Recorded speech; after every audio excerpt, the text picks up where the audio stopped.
morning and welcome to Rising. Thanks for tuning in on this Tuesday. Let's get right to the show. Yeah, well, Robbie, over 100 staffers at the State Department signed an internal department dissent memo accusing President Biden of spreading misinformation on the conflict in Israel and Gaza and alleging that Israel is committing war crimes in Gaza.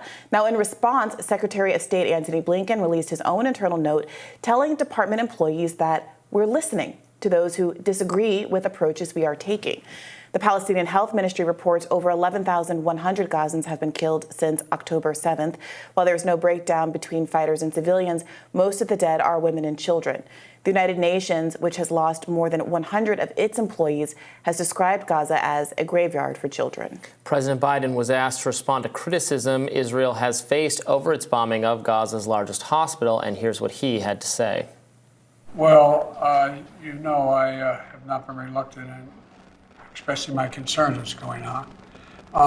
And it's my hope and expectation that there will be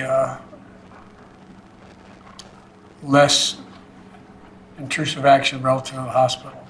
We're in contact and we're with the Israelis. Also, there's an effort to take this pause to deal with the release of prisoners. And that's being negotiated as well with the Qataris that are engaged. And so I remain somewhat hopeful, but the hospital must be protected. Meanwhile, over on News Nation, our sister channel, an IDF spokesperson defended Israeli operations in the region. Let's watch what he had to say. How do you balance the optics and the exigencies in terms of getting back hostages, keeping Israel safe, and not creating undue suffering among non-Hamas Palestinians? You're right, the optics are bad, but we are not fighting for our image. We are fighting for survival. The optics of the October 7th massacre are even worse. 1,200 people who were brutally executed, butchered, beheaded, burned, many of them tortured and mutilated. Before they were killed, their bodies mutilated. After they were killed, that is the enemy we are fighting against. The genocidal terror group that is promising to murder every man, woman, and child in the country, and is telling us that if we do not stop, it will do another October 7th and another October 7th until it has murdered all of us and destroyed the state of Israel. The contrast between his words there and the imagery of Palestinian children is an interesting choice there editorially. This comes as reporting from Haaretz claims that only one baby was killed by Hamas, regrettably and tragically, of course, during the October 7th attack on Israel. So Haaretz has been doing, it's obviously an Israeli paper, has been going through and trying to find all of the names, ages, and identities of people who have been killed. And partly it's their investigation that's caused there to be this revision down of the number from 1,400, which is the number we've all been citing as a number of people tragically lost on October 7th, to less than 1,200. The number is now 1,100 odd deaths. And the breakdown is that there were a number of children, I think it said 3 to 17 minors, and 0 to 3 babies. So it's interesting to see as time goes on, it was a horrible event. There was a lot of melee. There was a lot of crossfire. A lot of the people who were caught up, Israelis that were caught up in the exchanges on the 7th, said that some of their loved ones were caught in the crossfire and were killed by IDF bullets. That's not, to say that they're responsible, but that this has been an ongoing discussion. And now that some of the dust has cleared and bodies have been able to be counted, I think more easily because they're not in an ongoing war zone the way that Gaza is, they've revised some of those numbers down. And so far, no one's been able to account for more than one baby so far. And there is some significant evidence that baby was one of the ones that was killed in the IDF crossfire. This is the tallying that's going on. I don't have a substantive response to you because I didn't look very thoroughly at that Haaretz article. I saw the person I saw that you retweeted on that front, Suleiman, is that his name? Mm-hmm. Is one of the figures who has continuously tweeted claims that pictures of dead Palestinians that are actually pictures of people in Syria from unrelated events years ago, so I don't really trust this source. I'd have to look more closely at what Haaretz is claiming. I saw some information that they're saying a 9-month-old, but that's not a baby somehow, or that's like the cutoff for whether that's a child but not a baby. At some point, it seems to me like we're drawing distinctions that really do not matter. What I was pointing to was, I said specifically, I'm looking at the chart that Haaretz put out, which says that there might be 17 or so minors. That's what I'm focused on. Yeah. And that's obviously tragic. The point is that a dozen plus children were killed on October 7. But it's notable when we're talking about the scale of the optics, like the guest on that Cuomo was talking to was saying, if we're talking about the scale of the optics, his insistence was the optics weigh heavily in favor of Israel, that the events on October 7th were much more gruesome than what we've been seeing unfold over the last 4 weeks. And simply, if you look at the new numbers, it could be 3 times as many as what Haaretz is reporting right now in terms of deaths. But we have to grapple with, if we all agree that a dozen, 2 dozen, 3 dozen children, which is much higher than what's being reported, of course, but even if we agree that those were the numbers of children killed on October 7th, isn't it even that much more horrible and dastardly that we're talking about 4,000 plus children that have been killed in Gaza over the course of the last month? I don't want to pit these two things against each other in terms of their gruesomeness. Well, that's exactly what that guest did. And I'm just pushing back against that framing. Well, it sounds like you're trying to undermine the gruesomeness of October 7th by continually picking at these, well, there was this many children, but not that many children, and oh, some of them were soldiers, and oh. It was a horrific terrorist attack committed by an evil group that carried people off and are holding them now. That doesn't mean that everything Israel has done in response is appropriate. I'm very concerned about the proportionality. I don't think we should continue to fund it, which is, I guess, the ultimate aim of this State Department memo, although I should note, and someone please correct me if I'm wrong, but I've not actually been able to find the memo itself. It seems to have been reported on and I think obtained by Axios, but they didn't, this is just a personal pet peeve of mine, they obtained it, but they have not, as far as I can tell, I can't actually see it. It seems to me it's unsigned, except that maybe the organizing person is named and known, the State Department official who organized it.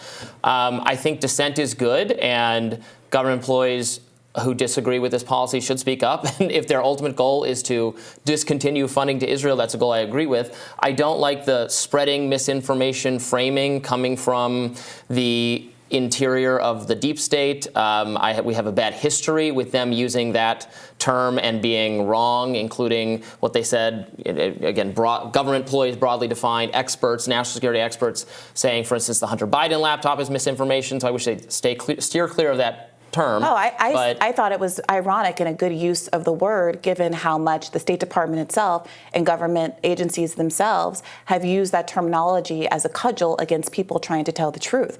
I thought it was a kind of a self-aware use of that word for exactly those reasons, but I could be wrong. I thought it was a kind of a masterful own to say, you're the ones that are out here accusing everybody of misinformation, when you yourself are frankly ignoring, even with Blinken's response. It was a kind of I see you, I hear you response. Basically ignoring calls not just from members within your own organization, but world leaders. A number of embassies, as we've discussed, have recalled their ambassadors to Israel. Heads of multiple international humanitarian aid organizations have called for a ceasefire and have been critical of the American government's support of the ongoing siege on Gaza. Not to mention the fact that we had the UN official that resigned because he felt like in all of his years at the UN, he had never seen more clear evidence of genocide that was going unremarked upon organizationally because of America's veto power in these international organizations. Well, it sounds like there is a plan now potentially for a 5-day ceasefire. There's been some reporting to that effect, which consistent with that, Hamas would release some of their women and children hostages, and then Israel would also release an equal number of women and children Palestinians who are being detained. And there would be a 5-day period to allow for additional negotiations. What trajectory those would ultimately take is unknown because Israel is really only, going to be interested in moving forward with a more permanent or more durable ceasefire if Hamas agrees to demobilize its activities, perhaps in favor of the Palestinian I really hope that Authority. Israel does take this seriously. Hamas, of course, offered an exchange of prisoners for a ceasefire weeks ago. And Israel at that time said no. They seem to be more interested in continuing the siege for their own reasons. It does seem now that the pressure has mounted on the Biden administration in Israel as international opinions start to sway. And I think the reason is because we've gone from a couple of weeks ago, people disputing that Israel could ever bomb a hospital, to Israel now having immobilized and bombed every single hospital in Gaza. And the last of it was over the weekend with al-Shifa Hospital. There are Hospital. tunnels under those hospitals where there are Hamas Robbie, officials detaining and holding captives. I appreciate that you seem to have swallowed hook, line, and sinker the State Department's talking points. I watched the videos. You can watch a video of it. You watched a video of the tunnel. That's absolutely not true, Robbie. You cannot say that. I'm sorry. You watched the video of the IDF soldiers going into the hospital, pointing at... Wait a minute, Robbie. Everything the terrorists say is accurate. Everything Robbie, Israel says is inaccurate. Let's talk about this. You're a simpleton when it comes to this. If you insult me like that again on this show, Robbie, we might not be sitting here again together. So I advise you to control yourself. Don't say I take don't make hook, line, and sinker attacks. everything the mainstream media tells me to think that is obviously not clear as we watch this show. Let's talk about the video, Robbie. The video that was going around, and we maybe should pull up a clip of it if we can, was IDF soldiers going into a hospital, one of the many hospitals that they've now demobilized. And the soldier, and in lieu of finding any tunnels, starts picking up Pampers and other kind of materials, then points to a sign on the wall, like a piece of paper on the wall with Arabic writing on it, and says, "This is a list of hostages. See, this is proof that this is a terrorist hotbed." Arabic readers then just read the thing. You can see the language on the sign. It's the days of the week in Arabic. It's like a calendar. Okay, what about the guns and the chair? I have seen no evidence. Okay, watch that same video later. They find guns. No, it's not. So your argument is that the fact of guns, which I have not seen reported. I didn't see it reported. I watched it. I suppose I should trust people who serially retweet pictures of dead Syrians claiming they're dead Palestinians. I should trust them instead of my own eyes when I watch these videos. I feel like it's a little inappropriate for you to substitute in that tweeter. What I'm specifically citing Haaretz, a major news publication in Israel. Israelis seem to be comfortable talking about the true facts behind what happened on October 7th. It does not minimize the 1,200 odd people who were killed on that day. To have an accounting of the number of them that were soldiers, the number of them that were children, the number of them that were elderly, the number of them that were killed by Israeli forces and not actually by Hamas in the crossfire. All of those things, if you are a victim or a family of a victim of someone who died on October 7th, the Israelis who are victimized by this want to know the truth. They don't care about narratives that are going to protect Netanyahu if they kill their parents. I want to know the truth as well. Okay, so and the truth is very messy here because. All right. So all I wanted to get to was to point to the fact that pressure is mounting against Joe Biden, and I think the reason is this: Doctors Without Borders put out this report about what's going on at al-Shifa Hospital over the weekend. They noted that there had been snipers that sniped in through the IDF snipers that sniped in and killed and hit 2 patients through a window of a hospital. The argument for how that is targeting Hamas is very unclear. They said, we don't have electricity, there's no water in the hospital, there's no food. People will die in a few hours without functioning ventilators. In the front of the main gate, there are many bodies. There are also injured patients. We can't bring them inside. When we sent an ambulance to bring the patients a few meters away and they attacked the ambulance, there are injured people around the hospital looking for medical care. We can't bring them inside. Here's the bit about, there's also a sniper who attacked patients. They have gunshot wounds. We operated on 3 of them. The situation is very bad. It is inhuman. It's a closed area. No one knows about us. We don't have an internet connection. You managed to call me now, but maybe you'll have to try 10 times before you reach me again. The medical team agreed to leave the hospital only if patients are evacuated first. We don't want to leave our patients. There are 600 inpatients, 37 babies, someone who needs an ICU. We can't leave them. I think that kind of reporting is exactly why Biden is feeling the pressure to put the pressure on Israel to at very least do a temporary ceasefire. We'll see if this actually materializes into something more substantive, given that there have been efforts by Hamas to do prisoner exchanges much earlier in this conflict. But I hope for all involved that not only is there some kind of ceasefire, but that there's an immediate provision of medical aid, water, and food to the people who are living in these horrible circumstances. I hope there's a ceasefire too, and I hope it's enduring. I just don't know how it can be enduring while Hamas continues to exist, and I don't think they're close enough in the negotiating table. Well, look, Hamas has existed for the last 17 years, and Israel did repeatedly mow the lawn and randomly kill Gazans during that time period. But certainly the level of gruesome civilian death that we've seen in the last 4 weeks is unprecedented. So at the very least, Israel knows how to coexist with the people they've been keeping in the open-air prison for decades. They're not going to. They could at least return to that status quo. I don't think the state of Israel is willing to return to a status quo, given what happened on October 7th and given Hamas's stated commitment to have more October 7th until they get everything that they want.